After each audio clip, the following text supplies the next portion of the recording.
In January 2018, Matthew Brown, a university student in Calgary, Alberta, consumed alcohol and magic mushrooms at a party. These mushrooms contained an illegal drug that causes hallucinations. When he left the party, he broke into a home and violently attacked a woman, and broke into another house where he was arrested by the police. Brown said he cannot remember the attack or his actions after taking the drugs. Later that year, Matthew Brown was convicted of brutally abusing a woman with a broom, where he broke into her home.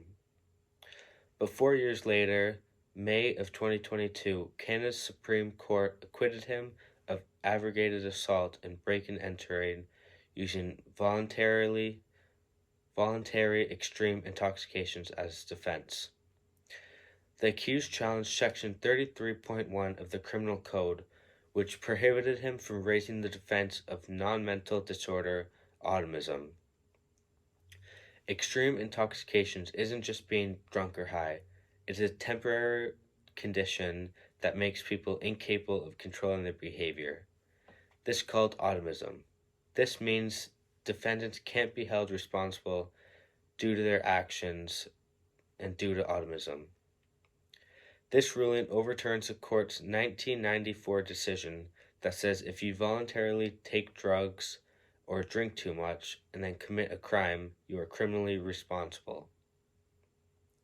This story relates to the judicial system of Canada because the Supreme Court of Canada states that Section 33.1 of the Criminal Code is unconstitutional. This new law will affect everyone in Canada that involved in this type of crime, including the victim and the offender. This decision impacts Canadian society because now defendants can use autism as a defense.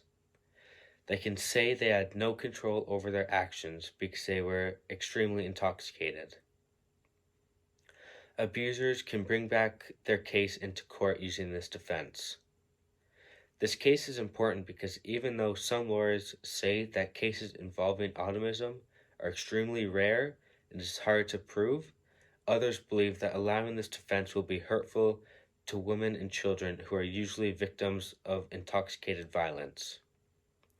The harm caused to children and women of intoxicated violence is devastating and infringes on the right to security and equality. Many women and children are afraid that this new law will not protect them from their abusers or sexual and physical abuse.